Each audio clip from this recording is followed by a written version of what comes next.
And we're back. So now let's play with some special numbers. We can do floating point numbers, and that's really good. We're really, really far into this. But let's think about how we could use some of the bits in a clever way. We call them special numbers. So what's really neat? You now realize that there are numbers really big numbers, right? 10 to the 38-ish or so. But what's past that? Wouldn't it be nice if there was a representation for infinity? They said, we're doing floating point, we're doing, computational science. Sometimes it's useful to have an infinity. It says that I didn't just overflow, but I overflowed, and now I'm going to store, without being an error, the number infinity as part of this. So why not produce it, not an overflow? So, and that's actually really useful, if infinity plus some other number is still infinity, right? Infinity is bigger than every other number there. So you can actually use infinity. You can, by the way, if you've ever done an iterative calculation of how to do the max of a number, here's a list of numbers, I'm gonna do the max. What's the identity of max? Identity of max says it's the value that if you maxed any number with that, it wouldn't change what the max was. You know what the identity of max is? Negative infinity.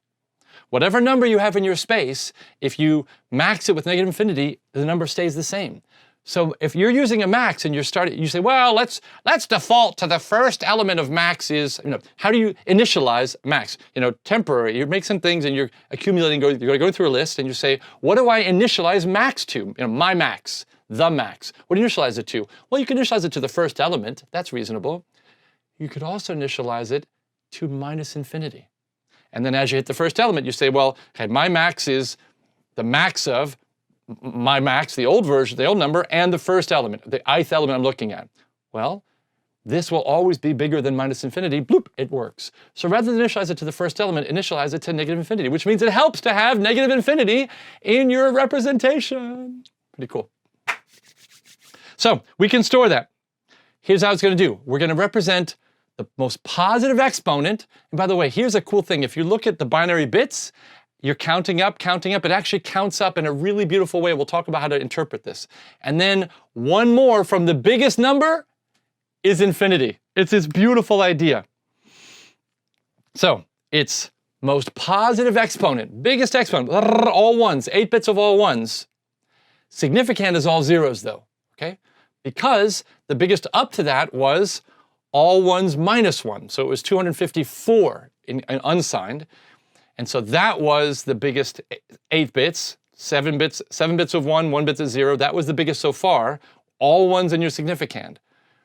All one more. Bloop. Let's drive one more mile in the binary odometer. This goes up, this becomes 0, that becomes all ones. That's your infinity. So it is one past it. It's like literally getting bigger and bigger as you're counting your binary odometer, bigger and bigger and bigger, and then bloop. There is infinity, the next one over. Really beautiful. 0 is before. So significand is all zeros, the exponent is all zeros, and the sign, we got 2 zeros. We knew this when we were going to, you already knew when I said sign magnitude, you said 2 zeros. Immediately, you knew that. So here's what we got. Here's what we have if we look at this beautiful table. So what we defined so far is we have all zeros is 0. This is, let's assume we're just looking at, ignoring the sign, obviously, so far. Just looking at the exponent and the significand. We've got, if we're going to reserve 255 and so 255 and 0, that's going to be my infinity. My normal number is going to be 1 to 254 and anything, okay? That's the normal floating point that I've seen before. But we haven't told you if we're going to reserve 0 and 255 when this is non-zero. Well, that's really interesting. Let's actually play with this so far. Professor Kahan said, waste not, want not. Don't throw bits away. If you're saying ain't no free lunch and we're having trouble, dealing with making use of all the bits and having to give some to get some, well, I got these free bits around. If you just hand me free bits, I want to get something. I want something out of that. So what should we use those free bits for, those free bit patterns? Here's the really clever idea. You ever have a square root of -4, if you don't have complex built into your system, or 0 over 0? These are normally errors. Wouldn't it be neat if you had a representation for not a number? It isn't a number, it's kind of some kind of error. So we're going to reserve, here's the cool thing. the biggest exponent, non-zero significand for nans. That's awesome. Now, why is that useful?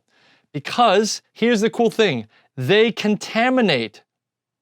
As you're working with something deep, deep down in the bowels of your code, you create a nan. Well, how about this number was the result of 2 plus that, and then whatever that is, it's 10 times that, and it's 6 divided by that. Every time that nan has another operation with any other number, it stays a nan. Nan's like a black hole. Zoop. You can't get a nan out of a nan. So that means that nan will percolate its way all the way up and be nan at the top level. So again, low level nan will bubble its way up because they contaminate other operations. That's cool. So now at the top level you see nan, oh, something must have been wrong down, and then you trace it down with your GDB debugger or other debugger. Now, you're gonna say, well, Dan, that's 2 to the 23 minus 1 possible nans. They had such brilliance in their design. They said, that's a lot of bits. 223, by the way, folks, is 8 million bits-ish.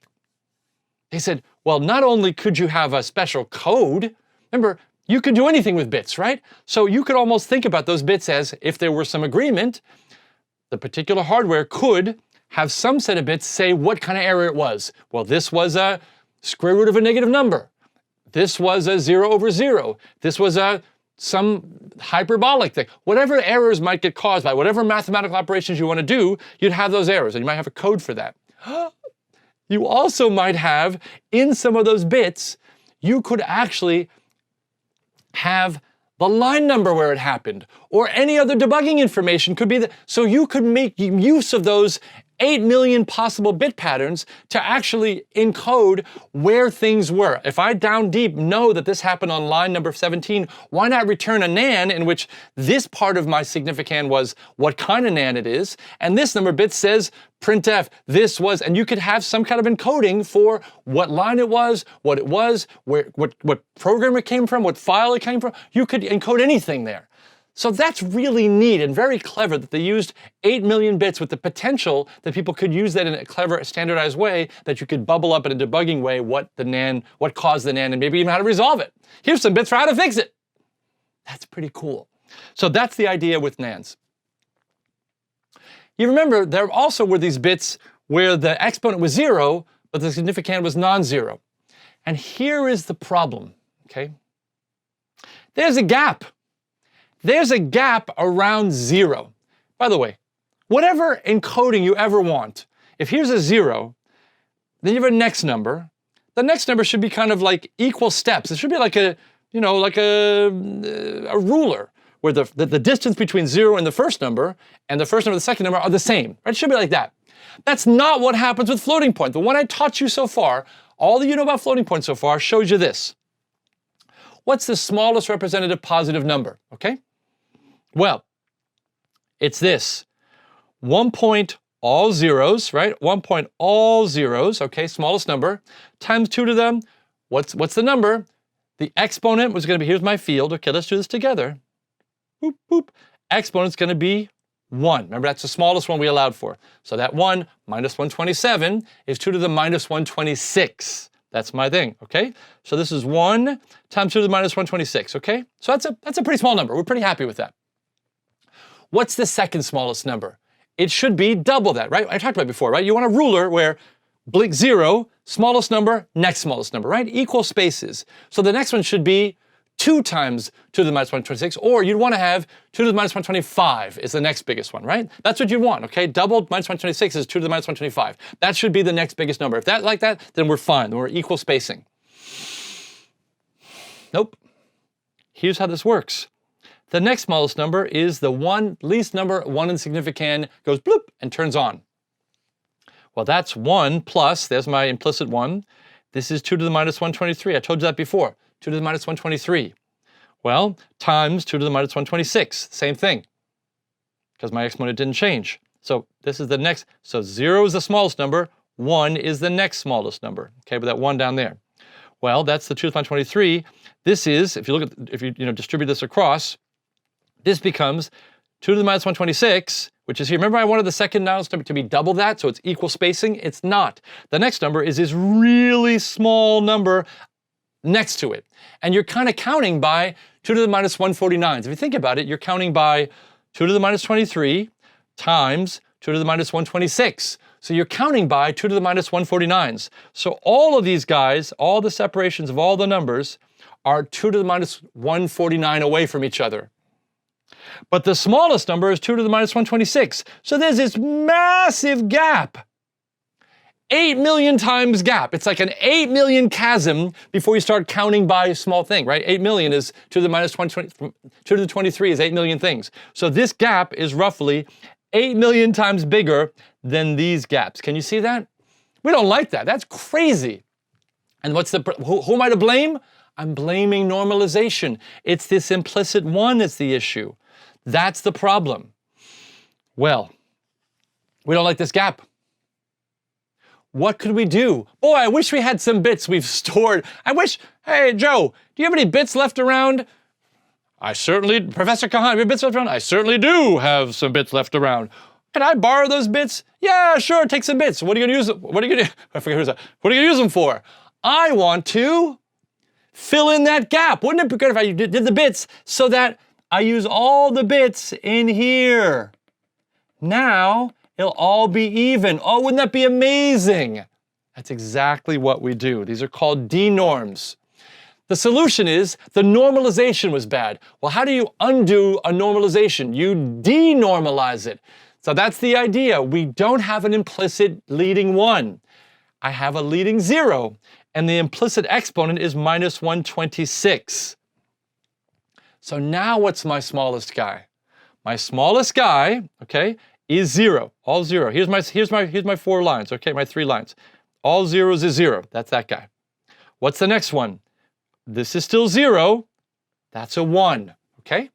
You're telling me the implicit exponent is 2 to the minus 126. 2 to the minus 126 is implicit, okay? Times 0 point significand, and that's a 1. Well, this number is 2 to the minus 23. 2 to the minus 23 times 2 to the minus 26 is 2 to the minus 149. Do you remember we liked the 149 as the gap before? So that's the smallest number. What's the next smallest number? It's double that. It's 0, 0, and then, well, okay, the smallest number is a 1. It's 1, 0. Okay, and what's that? That's 2 to the minus 22 times 2 to the minus 126, and that's 2 to the minus 148. Remember I said I wanted the next number to be double that, so it's like 0, and then some number, and then double that number, so that spacing is exactly that. Well, folks, do you realize that 2 to the minus 48 is double 2 to the minus 149? Because essentially, I am counting by 2 to the minus 149s. So this is all evenly spaced. I'm counting by the 2 to the minus 149. And if you remember, now, so I'm counting, so watch this. I'm taking a stride, 0, take a stride, take a little baby step because it's really small, and I'm taking a 2 to the minus 149 step, bloop, bloop, and take that step again, bloop, bloop, now I'm 2 to the minus 148. Bloop, bloop, now I'm 3 times 2 to the minus 149. And I keep counting. It's basically this number encoded times 2 to the minus 149. So when the significand, I'm going a little faster, when the significand was, I don't know, 1100, what's that number? Well, this is 12, so it'd be 12 times 2 to the minus 149, and that's 12 in. That's that 0, and then 12 more is that number. I'm counting by 2 to the minus 149. Amazing. Now, what happens when I cross over the threshold and I cross over into the normalized numbers? What am I counting by then? We saw that the last slide, or a couple slides ago. I'm also counting by 2 to the minus 149. So it turns out I take even steps, until I cross over into the normalized numbers, and now it's still 2 to the minus 149, even steps. What happens when the exponent changes, get 1 bigger? Well, that exponent changes, now I'm counting by double that. Now I'm counting by 2 to the minus 148, which means my stride doubles. And I have 8 million steps, 2 to the 23, 8 million-ish steps, counting by 2 to the minus 148. Exponent goes up by 1. Now I'm counting by double that, 2 to the minus 147. So every time I cross over an exponent changes by 1, I double my stride. So it's like even set of numbers. Imagine a ruler, even set of numbers, all evenly here. Minus 2 to the minus 149. Now I get to the normalized number, 2 to the minus 49, because that's weird. That's beautiful that they're actually the same spacing across the line, the boundary between denormalized and normalized numbers. Now I cross over. Now I'm still here.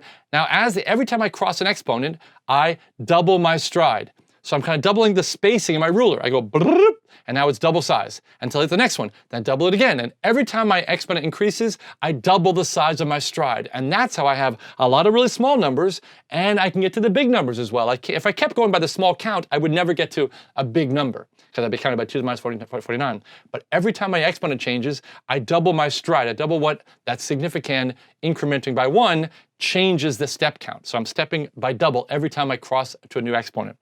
Pretty cool. We're really happy about this. So we love denorms. So special numbers summary. We're doing great. I love this stuff. All zeros is 0. 0 non-zero is my denorm space. And now you know those are counting by 2 to the minus 49, and they fit in perfectly. I fit in exactly 8 million numbers in a space, so the spacing of them is exactly the same as the spacing of the area to the right, which is the normalized number, the smallest normalized numbers. That's awesome.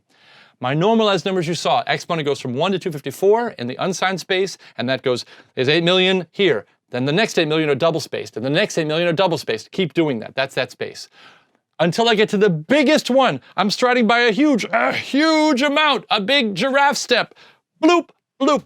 So that's almost, so it's 254 in the exponent, all ones in significand. That's my biggest floating point number.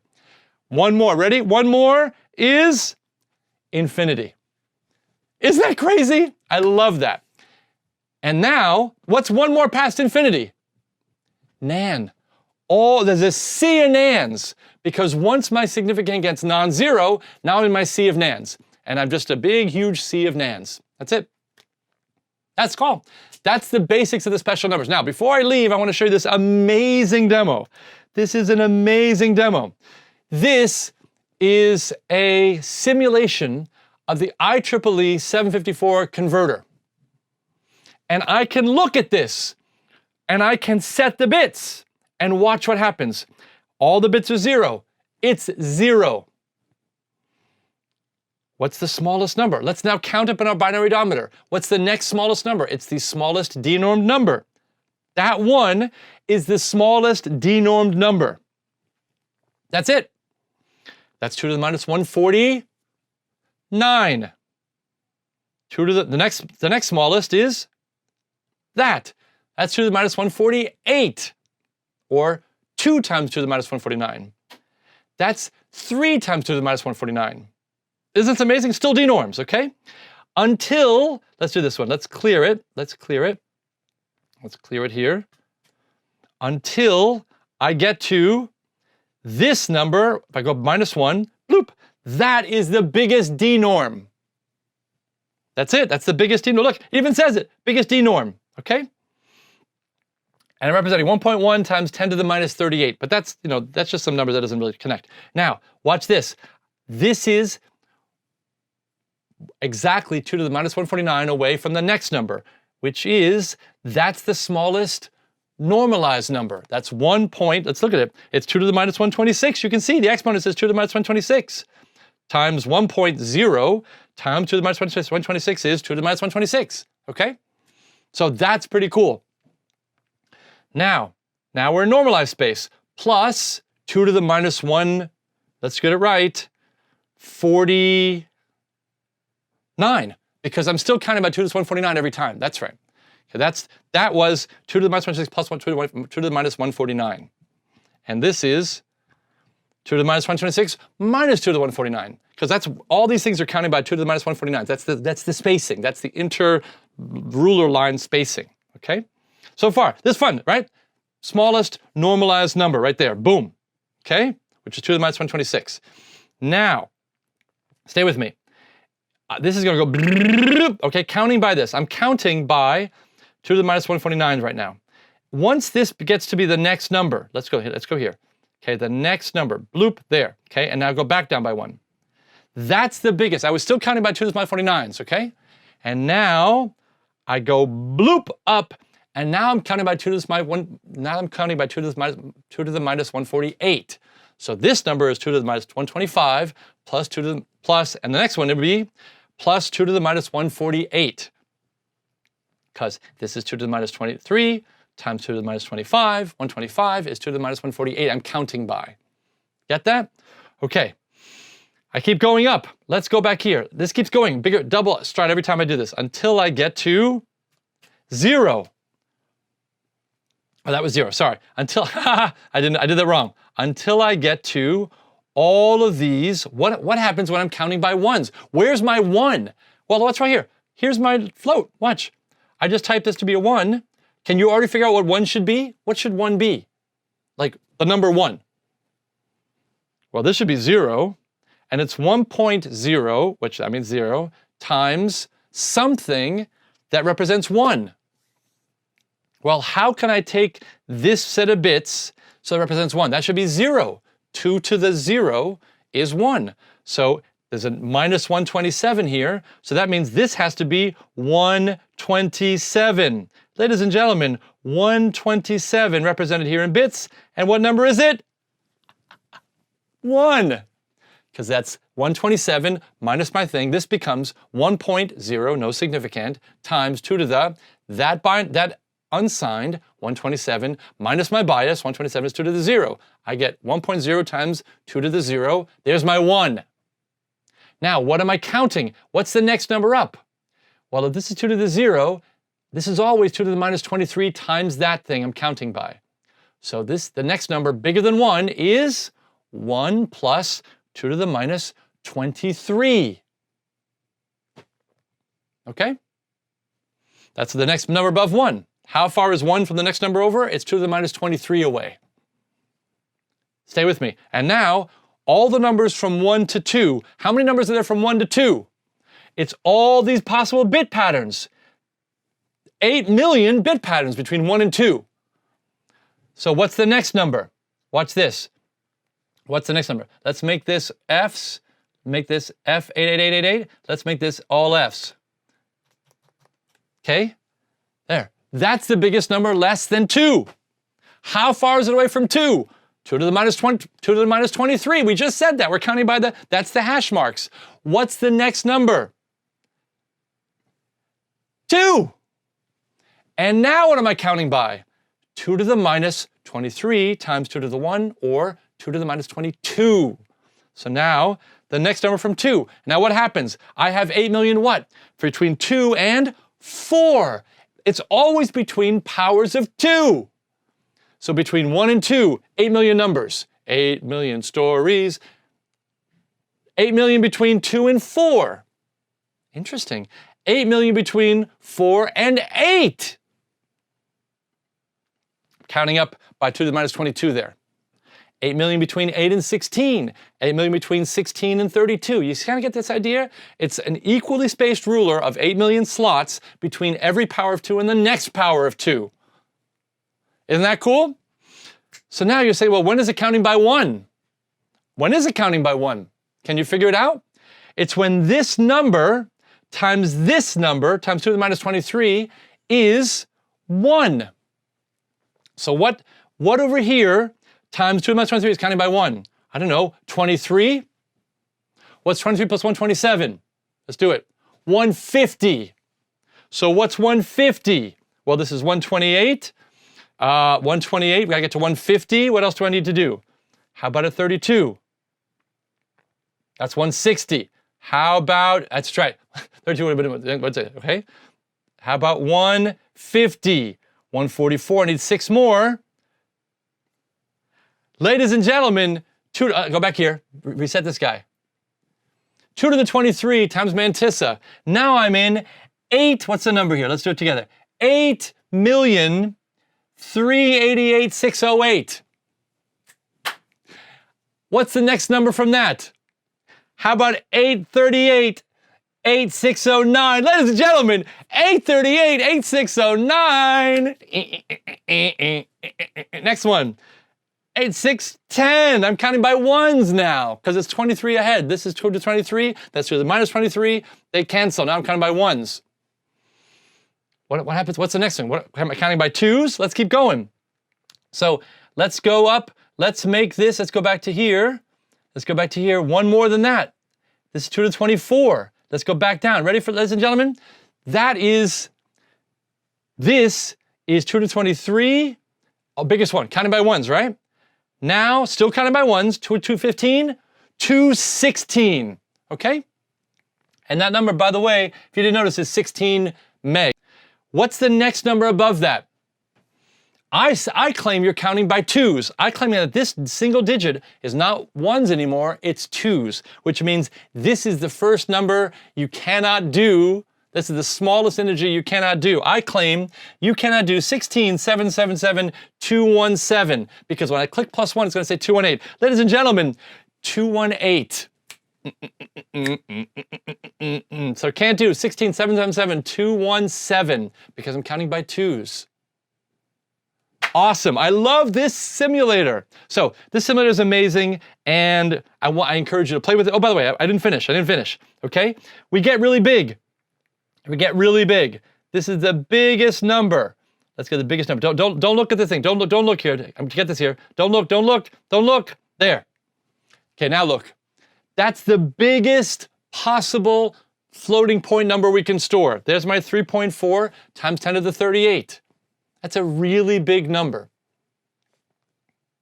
What's one more than that? I'm still counting with this is my odometer connection. Let's go by my odometer by one. Ready? Odometer by one. Infinity. One more. The next one over, infinity. What's one more past that? Nan.